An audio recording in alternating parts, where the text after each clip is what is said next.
Video शुरू करने से पहले मैं तुम सबको वार्निंग देना चाहूंगा कि इस कहानी को सिर्फ वही स्टूडेंट्स देखें जो पढ़ाई के लिए सीरियस है, क्योंकि इसके बाद तुम चाहकर भी पढ़ाई के अलावा और कुछ भी नहीं कर पाओगे।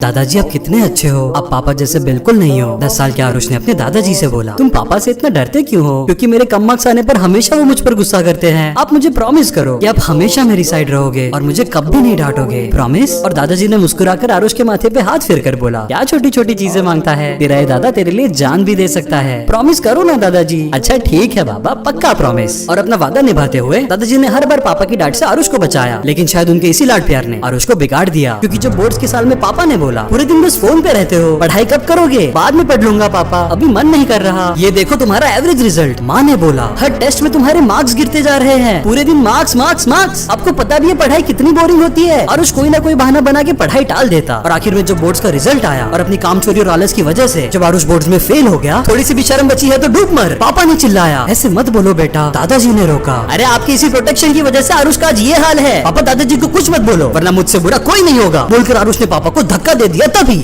अपने बाप से कोई ऐसी बात करता है? दादाजी ने 15 साल में पहली बार आरुष पे हाथ उठाया और उसी सेकंड आरुष के दिल के टुकड़े हो गए। आपने वादा तोड़ दिया, आखिर में आप भी इनके जैसे ही बन गए। आरुष बुरी तरह से रोने लगा, मैं घर छोड़कर जा रहा हूँ, मुझे रहना ही नहीं है यहाँ। और ये सुनते ही दादाजी को झटका लगा, और अगले ही पल जब आरुष दरवाजा पटक कर बाहर भागा, कुछ ही सेकंड बाद पापा, आरुष के पापा की घर से रोने की आवाज आई। और वापस लौटने पर आरुष ने देखा कि हार्ट अटैक आने पर उसके दादा की मौत हो गई है।